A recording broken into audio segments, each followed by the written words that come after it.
what's up, everybody? It is Tuesday, December 8th.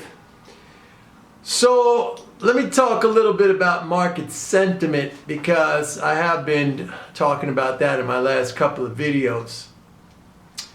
And right now is a really good example of how, you can be led astray a little bit by market sentiment.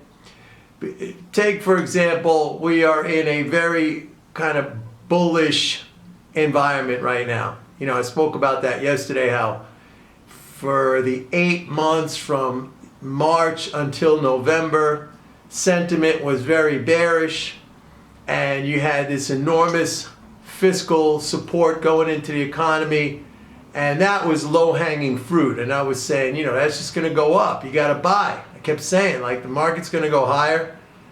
You got a reflation trade going on. Dollar was going to go down. And that was easy. A lot of people were looking at that, say, yeah, the market's not going to go up. You got COVID, all this stuff, but massive fiscal support, very bearish sentiment. It went up. And I said we're going to get to a point where the sentiment's going to flip around and we're going to get bullish, and that's where we are right now. But that could stay elevated. Now, I'll give you one statistic. The put-call ratio, the 10-day average of the put-call ratio is right now at 0. Well, as of yesterday, I didn't even look at today's number. It might even be lower, at 0.686. I went back through 14 years of data. That's the maximum amount of data I was able to download from the CBOE website. 14 years of data. And you cannot find the 10-year average of the put-call ratio that low. I mean, we are at extreme levels. I don't know if it has never happened before, but 14 years is a long period of time. But it's been low now for a while. But on the other hand, what we have is this ongoing massive fiscal. So the market is due for a correction based on just sentiment. But sentiment alone is not enough. And I think even if we do get a correction, if it's not something that is accompanied by either some unforeseen event or a slowdown in the fiscal flows, see, that to me is the most important thing. I mean, if we get some kind of policy reversal, and I don't see that happening, at least not until, next year. You got to get Biden in there. The new administration, who knows? I mean, maybe the government shutdown, that might happen on Friday if they don't get they're looking for a 1-week extension. But even that, I mean, you need to see a policy reversal. I think you would need to see them say, you know what? Now we're going to do fiscal responsibility. We're going to cut the deficit, something along those lines. And then you have a protracted decline and weak environment in the economy and the stock market. But I don't see that happening unless, and they're going to say what the policy is going to be, so we're going to know. So keep an eye on that. I mean, anything other than that, the correction, it could even be just a sideways kind of grinding correction, just something to take out some of this frothy, bullish sentiment. That's number one. Number two, we got a couple of central bank meetings. Tomorrow you have the Bank of Canada, and then on Thursday there's the ECB. Now, no rate cuts or rate adjustments are expected, although the ECB, they are expected to announce an increase in asset purchases, or a resumption in the asset purchases. That might hurt the euro. Now, I want to say this. Both the Canadian dollar and the euro, probably technically overbought a little bit right now. So I would not be surprised to see a pullback from these central bank meetings tomorrow, the Bank of Canada, and again Thursday on the ECB. But you gotta buy into that. Look, I'll give you a perfect example. We're talking about Brexit now. We're coming very close now to where the UK enters into a hard Brexit. There's no agreement so far with the EU. The Brexit vote was it was 4.5 years ago. I mean, in 2021, we're going into the 5th year, all right?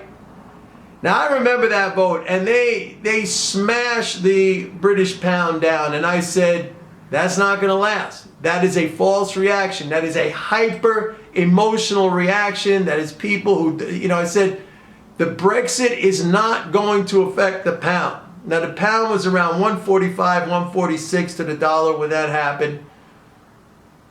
And it went all the way down to like 111. It might have even gotten as low as 108. I don't remember.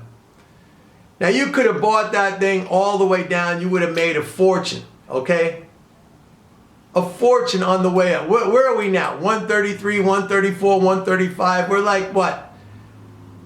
7% below where the pound was at the time of the Brexit vote in 2016. And I said, that's not going to last. It's going to have no long-term impact on the British pound. As a matter of fact, it could have a bullish long-term impact on the British pound. As Britain becomes more self-reliant, as you get import substitution, I mean, that's all bullish for the pound. So here we are, 7% down. I mean, that whole entire move. But, most people are not going to be able to profit from that because they don't have the mental game to stick with something like that. Now, of course, you had to wait for that pullback, and then you had to see that that was something that was not going to last. And long term, there's so much money to be made on that. So much money to be made on that. And you could have bought, even if you didn't do anything, when the pound initially collapsed. Since that time, if you would have bought every single pullback in the pound and just kept building a position, I mean, you'd make 10 times your money, if not more. 20 times your money, if not more, easily. So you had to wait, you had to be patient, you had to hold a position. But that's how you do it. And the same thing with the euro. These policies of, asset purchases, negative rates or zero rates in the case of the euro, and running trade surpluses, these are bullish policies for the currency long term. You may not see that on a daily basis, you may not see that on a weekly basis, even a monthly basis, but over time, the currency is going to appreciate.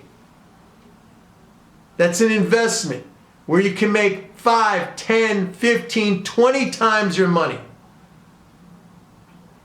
You hear these people like on YouTube and stuff like, hey, the 10x, we got to do 10x on our investment. That's how you do it. That's how you 10x growth. When you see that macro picture like that. So I'm telling you, if they knock the currencies down, and by the way, that goes for the dollar. The dollar's in a long-term downtrend. If they rally it up on these meetings tomorrow and the next day, you sell into that. I keep telling you, sell those rallies. You sell those rallies. You 10x your money. That's how you 10x. That's how you build real wealth. Not this little in and out stuff. That doesn't work. You want a 10x, you want a 20x. That's how you do it. Go to my website, pitbulleconomics.com. Sign up for a 30-day free trial of MMT Trader. The free trial is going to go away January 1st, and the price is going up to $500 a month.